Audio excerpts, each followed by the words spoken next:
सदिसे की सुंदरा कहा तुराची ईश्वर गाया सागरा तंकर महिमा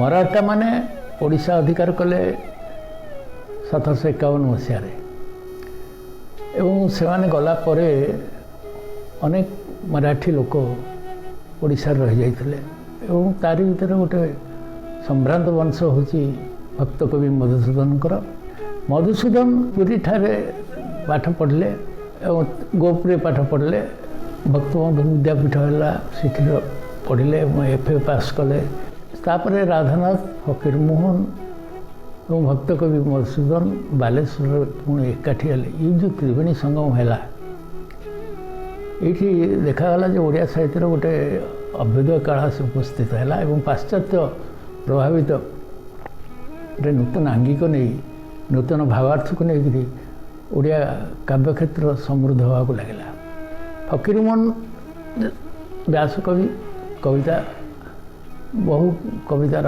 रचयिता किंतु उपन्यास रचना करी ओडिया साहित्य गल्प रचना करी से गोटे नूतनत्व आनिले गल्प उपन्यास क्षेत्र में राधानाथ गद्य लिखिं किंतु काव्य क्षेत्र में से आनिले siege of Corinth Byron Nandikeshari पिरामसांथिस बिरु Kedar Gauri Apollo and Daphne Chandrabhaga ये भाव पाश्चात्य ग्रीक काव्य ओविडींगर काव्य शैली किड्स बैरन एमान रोमांटिक जुगर कवि मान अनेक किसी आहरण कले कारण आहरण एपरी किसी नुहे जे साहित्य सीटा गोटे दोषदुष्ट कथा नुहे मधुसूदन क्षुद्र कवितार मन देले और से क्षुद्र कविता भितर से आरंभ कले परीक्षा नूतन नूतन शैलीर परीक्षा गाथा कविता बसंत गाथा लिखिले जो केवल सनेट अच्छी चतुर्दशपदी कविता अच्छी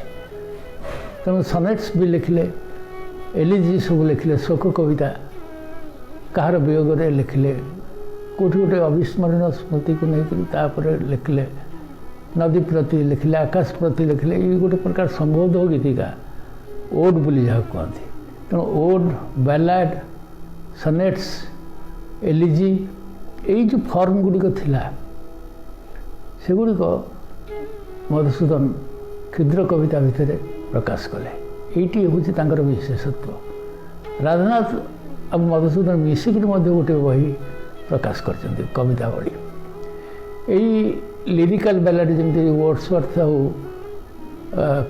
कलरीज मिसिक जमी गोटे लिरिकल बैलाड बोली गोटे बही करते से आदर्श अनुप्राणित होकर कविवर राधानाथ एवं भक्त कवि मधुसूदन ताको लिखिले मधुसूदन सब आशावादी थे नैराश्यर कथा कहबी केमते अंतर अनुभवी अनंत बसंते आनंदवादी मधुसूदन विश्व को मधुमय दर्शन से देखिं यही सब दृष्टि आमर ओडिशा कवि मधुसूदन विशेषत्व आम लक्ष्य कर आज जन्मदिन तिथि ओडिशा साहित्य एकाडेमी तार श्रद्धांजलि अर्पण कर निजक गौरवान्वित मन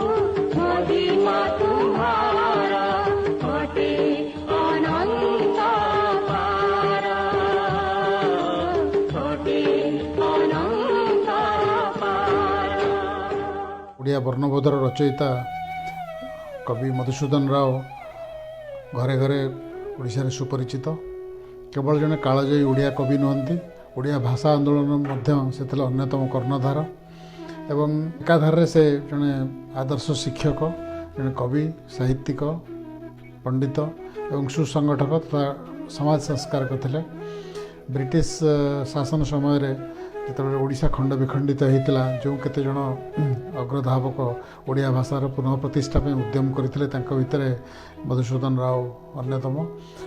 ଓଡ଼ିଆ ସାହିତ୍ୟର ପ୍ରଚାର ପ୍ରସାର ପାଇଁ ସେ କଟକରେ ଉତ୍କଳ ସାହିତ୍ୟ ସମାଜର ପ୍ରତିଷ୍ଠା କରିଥିଲେ, ଯାହାକି ଆଜି ଗୋଟେ ମହାଦ୍ରୁମରେ ପରିଣତ ହୋଇଛି। କେବଳ ବର୍ଣ୍ଣବୋଧ ନୁହେଁ, ଆହୁରି ଅନେକ ଓଡ଼ିଆ କାବ୍ୟ କବିତା ରଚନା କରି ସେ ସୁପରିଚିତ, ଯଥା ତାଙ୍କର ବସନ୍ତ ଗାଥା, ଉତ୍କଳ ଗାଥା, ଛାନ୍ଦମାଳା, କୁସୁମାଞ୍ଜଳି, ଓଡ଼ିଆ ପ୍ରବନ୍ଧାବଳୀ, କବିତାବଳୀ ଆଦି ଅନେକ ଅଭିଧାନ ଆଦି ମଧ୍ୟ ସେ ରଚନା କରିଛନ୍ତି। ଏକଦା ଓଡ଼ିଆ ଭାଷାରେ ପ୍ରାୟ ପ୍ରତ୍ୟେକଟି ପାଠ୍ୟପୁସ୍ତକ ମଧୁସୂଦନ ରାଓଙ୍କର ରଚିତ ଥିଲା। ତେଣୁ ଆମର ଅନେକ ପୁରୁଣା ପିଢ଼ିର ଲୋକ ତାଙ୍କରି ରଚିତ ପାଠ୍ୟପୁସ୍ତକ ପଢ଼ି ପରବର୍ତ୍ତୀ ଜୀବନରେ ନିଜକୁ ପ୍ରତିଷ୍ଠିତ କରିଛନ୍ତି। ତାଙ୍କର ଅତି ସୁପ୍ରସିଦ୍ଧ କାବ୍ୟ ଭିତରେ ସୌରଭ, ପଦ୍ମ, କୁସୁମାଞ୍ଜଳି, ଉଲ୍କାପିଣ୍ଡ ଆଦି ଅନେକ ଆକାଶ ପ୍ରତି ଆଦି ଅନେକ କବିତା ଏବଂ ପ୍ରବନ୍ଧ ଗ୍ରନ୍ଥ ତାଙ୍କର ରହିଛି।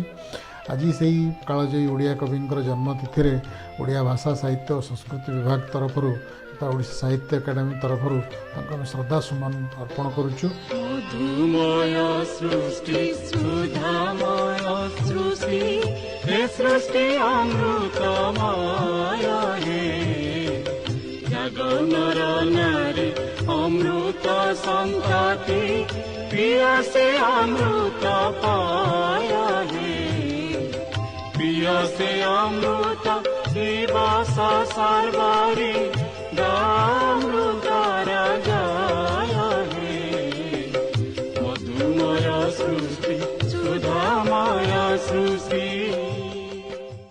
ଆମେ ଆଜି ଯେଉଁ ଓଡ଼ିଆ ଅସ୍ମିତା ବା ଓଡ଼ିଆ ପରିଚୟର କଥା କହୁଛୁ, ତାହା ସାରଳା ଓ ଜଗନ୍ନାଥଙ୍କ ଭିତର ଦେଇ ପରବର୍ତ୍ତୀ କାଳରେ ରାଧା, ମଧୁ, ଫକୀର ଓ ଗଙ୍ଗାଧରଙ୍କ ସାହିତ୍ୟ ସୃଷ୍ଟି ମାଧ୍ୟମରେ ଆମେ ପାଇପାରିଛୁ। ମଧୁସୂଦନ ରାଓ ଯେତେବେଳେ ସାହିତ୍ୟ ସୃଷ୍ଟି କରୁଛନ୍ତି, ସେତେବେଳେ ସମଗ୍ର ଭାରତବର୍ଷରେ ଏବଂ ଓଡ଼ିଶାରେ ପାଶ୍ଚାତ୍ୟ ଦର୍ଶନ ଏବଂ ପ୍ରାଚ୍ୟ ଦର୍ଶନର ଏକ ସମନ୍ୱୟ ସୃଷ୍ଟି ହେଉଛି ଏବଂ ଆଧୁନିକ ଯୁଗର ଅୟମାରମ୍ଭ ଘଟୁଛି ସାହିତ୍ୟ ଜଗତରେ ଏବଂ ପ୍ରଥମ କରିକି ଆଧୁନିକ ଶିକ୍ଷାର ମଧ୍ୟ ପ୍ରସାର ଘଟୁଛି। ସେହି ଶିକ୍ଷାର ପ୍ରସାର ପାଇଁ ପାଠ୍ୟପୁସ୍ତକ ନିର୍ମାଣ କରାଯାଉଛି। ମଧୁସୂଦନ ରାଓ ଶିକ୍ଷା ବିଭାଗରେ କାର୍ଯ୍ୟ କରୁଥିଲେ ଏବଂ ସେହି ସୂତ୍ରରୁ ସେ ପ୍ରଥମେ ତାଙ୍କର ସାହିତ୍ୟ ସୃଷ୍ଟି ଆରମ୍ଭ କଲେ ପାଠ୍ୟପୁସ୍ତକ ରଚନା ମଧ୍ୟ ଦେଇ। ସେତେବେଳେ ପାଠ୍ୟପୁସ୍ତକ ରୂପରେ କୋଇଲି, ଚୌତୁଚା, ଛାନ୍ଦ ଇତ୍ୟାଦି ପଢ଼ାଯାଉଥିଲା, କିନ୍ତୁ ଆଧୁନିକ ଢଙ୍ଗରେ ପ୍ରଥମ କରି ମଧୁବର୍ଣ୍ଣବୋଧ ପାଠ୍ୟପୁସ୍ତକ ଭାବରେ ପ୍ରଚଳିତ ହେଲା, ଯେଉଁଥିରେ କି ଶିଶୁ ମନକୁ ଆନ୍ଦୋଳିତ କରିବା ପାଇଁ ସୁନ୍ଦର ସୁନ୍ଦର ସାହିତ୍ୟ ସୃଷ୍ଟି କଲେ ମଧୁସୂଦନ ରାଓ। ଏସବୁ ଭିତର ଦେଇ ମଧୁସୂଦନ ନିଜକୁ କେବଳ ଯେ ପାଠ୍ୟପୁସ୍ତକରେ ସୀମାବଦ୍ଧ କରି ରଖିଲେ ତାହା ନୁହଁ, ପରବର୍ତ୍ତୀ ସମୟରେ ଜଣେ କାଳଜୟୀ କବି ଭାବରେ ତାଙ୍କର ସାହିତ୍ୟ ସୃଷ୍ଟିକୁ ଆଗେଇ ନେଲେ ଏବଂ ଭୌଗୋଳିକ ଏବଂ ଆଞ୍ଚଳିକ ପରିସୀମାକୁ ଅତିକ୍ରମ କରି ବା ସୀମିତତାକୁ ଅତିକ୍ରମ କରି ଅସୀମ ହେବାକୁ ଚେଷ୍ଟା କଲେ। ପ୍ରାଚ୍ୟ ଦର୍ଶନ, ବିଶେଷ କରି ଉପନିଷଦୀୟ ଦର୍ଶନର ପ୍ରତିଫଳନ ଘଟିଲା ମଧୁସୂଦନଙ୍କ ସାହିତ୍ୟରେ। ଭାରତୀୟ ଦର୍ଶନର ଯେଉଁ ଅଦ୍ୱୈତବାଦ, ବ୍ରହ୍ମସତ୍ୟ ଜଗତ ମିଥ୍ୟା, ସେ ଅଦ୍ୱୈତବାଦ ଦର୍ଶନକୁ ସେ ଦ୍ୱୈତାଦ୍ୱୈତବାଦରେ ରୂପାନ୍ତରିତ କଲେ। ସେହି ଦର୍ଶନର ପ୍ରଭାବରେ ଲେଖି ଚାଲିଲେ ଅସଂଖ୍ୟ କାଳଜୟୀ କବିତା, ଯାହା ମଧ୍ୟରେ ରହିଛି ରେ ଆତ୍ମନ୍ ନିଦ୍ରା ପରିହରି ଫେଡ଼ି ଚିନ୍ତାର ଲୋଚନ କର କର ନିରୀକ୍ଷଣ ନିଶବ୍ଦେ ଜୀବନ ସ୍ରୋତ ଧାଉଁଛି କିପରି ଭେଟିବାକୁ ମୃତ୍ୟୁ ସିନ୍ଧୁ କରାଳ ଲହରୀ। ଅନ୍ତିମରେ ଆମେ ଲକ୍ଷ୍ୟ କରିବା ମଧୁସୂଦନଙ୍କର ସୃଷ୍ଟିରେ ଅମୃତତ୍ୱର ସନ୍ଧାନ ଏବଂ ନୈତିକତାର ଉଦ୍ଘୋଷଣା। ସତ୍ୟପଥେ ଧର୍ମପଥେ ଘେନିଯାଅ ମୋତେ ଭସାଅ ପରାଣ ପ୍ରଭୁ ତବ ପ୍ରେମ ସ୍ରୋତେ କବିତା ଭିତର ଦେଇ ଯେଉଁ ନୈତିକତାର ପରିପ୍ରକାଶ ଘଟୁଛି ବା ହିମାଚଳ ଉଦୟ ଉତ୍ସବ କବିତା ଭିତର ଦେଇକି ଯେଉଁ ଆଧ୍ୟାତ୍ମିକତାର ପରିପ୍ରକାଶ ଘଟୁଛି, ବାସ୍ତବରେ ଓଡ଼ିଆ ସାହିତ୍ୟରେ ତାହା ଅଦ୍ୱିତୀୟ ଏବଂ ଏବେ ବି ମଧ୍ୟ ଆମେ ମଧୁସୂଦନଙ୍କ ସାହିତ୍ୟକୁ ଆମ ଓଡ଼ିଆ ସାହିତ୍ୟର ଅପୂର୍ବ ଭଣ୍ଡାର ଭାବରେ ସାଇତି ରଖିଛନ୍ତି ଏବଂ ତାକୁ ପୂଜା କରୁଛନ୍ତି, ତାକୁ ଆମେ ଆତ୍ମସ୍ଥ କରୁଛନ୍ତି ଏବଂ ମଧୁସୂଦନଙ୍କ ସାହିତ୍ୟ ଦ୍ୱାରା ଆମେ ଏବେ ବି ମଧ୍ୟ ଅନୁପ୍ରେରିତ ହେଉଛନ୍ତି।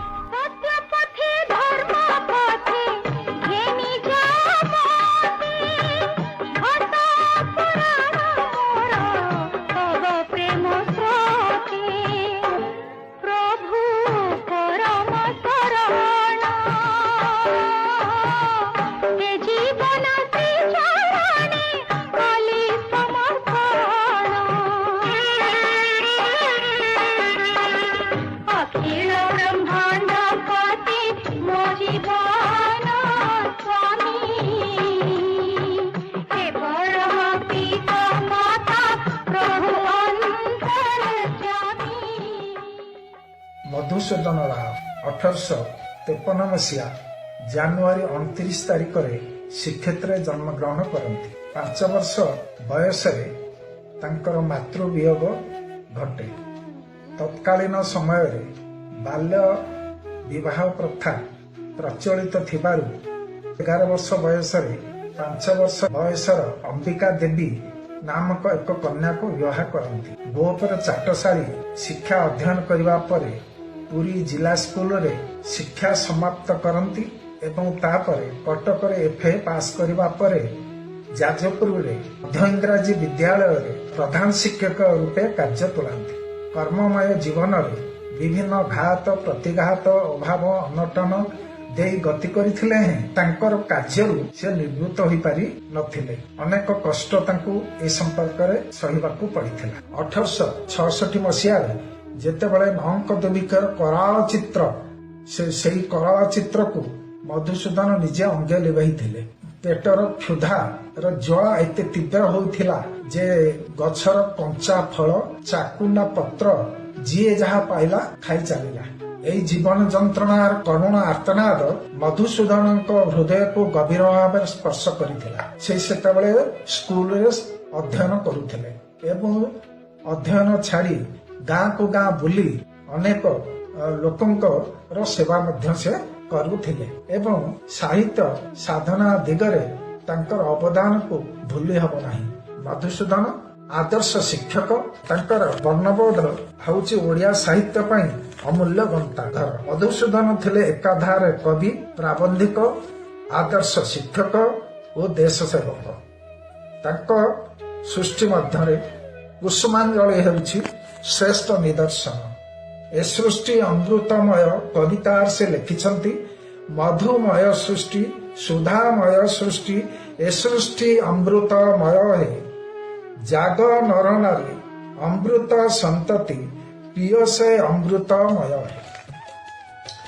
ମଧୁସୂଦନ ଓଡ଼ିଆ ଜାତିକୁ ଯାହା ଦେଇ ଯାଇଛନ୍ତି ଏ ଜାତି କେବେ ବି ଭୁଲି ପାରିବ ନାହିଁ।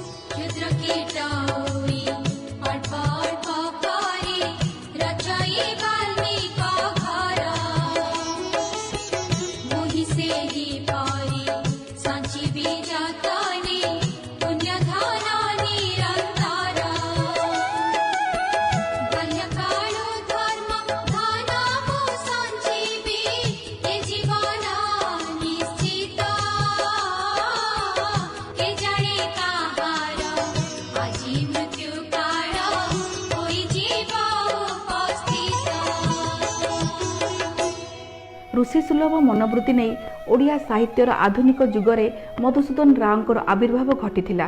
ଓଡ଼ିଆ ସାହିତ୍ୟର ଅନ୍ତରାତ୍ମାରେ ଭଗବତ ସତ୍ତାର ମହିମା ପ୍ରକାଶ କରି ସେ ଯେଉଁ ଚିରନ୍ତନ ବାସ୍ତବ ତଥା ମହନୀୟ ଆଲେଖ୍ୟ ରଖିଯାଇଛନ୍ତି ତାହା ଯୁଗ ଯୁଗ ଧରି ତାଙ୍କୁ ଦେବପ୍ରତିମ ଋଷି ଭାବରେ ପୂଜା ଦେଉଥିବ। ଋଷିସୁଲଭ ଅନୁଭୂତିର ଅଭିବ୍ୟକ୍ତି ହିଁ ତାଙ୍କର ସମଗ୍ର ସାହିତ୍ୟର ସତ୍ତା ଅଟେ। ସେ ଏକାଧାରରେ ଥିଲେ ଜଣେ ଦାର୍ଶନିକ, ବ୍ରହ୍ମ ଉପାସକ, ଗୀତିକବି, ପ୍ରାବନ୍ଧିକ, ଭକ୍ତ କବି, ସମାଲୋଚକ, ଶିଶୁ ସାହିତ୍ୟିକ ଏବଂ ସମାଜ ସଂସ୍କାରକ।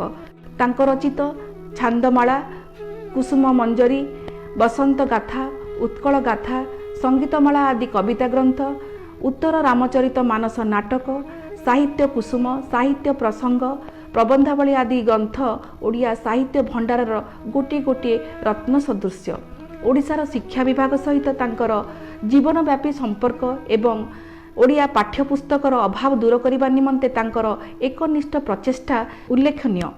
ତାଙ୍କ ଦ୍ୱାରା ରଚିତ ବର୍ଣ୍ଣବୋଧ ଏ ଦିଗରେ ଏକ ଅବିସ୍ମରଣୀୟ ପଦକ୍ଷେପ। ସେଥିପାଇଁ ଓଡ଼ିଆ ଜାତି ତାଙ୍କ ନିକଟରେ ଚିରକୃତଜ୍ଞ। ଏହି ବରେଣ୍ୟ ଏବଂ ଯୁଗସ୍ରଷ୍ଟା ସାହିତ୍ୟ ସାଧକ ଓଡ଼ିଆ ଜାତିର ଚିର ଅବିସ୍ମରଣୀୟ ଏବଂ ଚିର ନମସ୍ୟ ହୋଇ ରହିଥିବେ। ଆଜି ତାଙ୍କର ଜୟନ୍ତୀ ଅବସରରେ ଓଡ଼ିଶା ସାହିତ୍ୟ ଏକାଡେମୀ ପକ୍ଷରୁ ତାଙ୍କୁ ଶ୍ରଦ୍ଧାସୁମନ ଅର୍ପଣ କରିବା ସହିତ ଶ୍ରଦ୍ଧାଞ୍ଜଳି ଜ୍ଞାପନ କରୁଛୁ।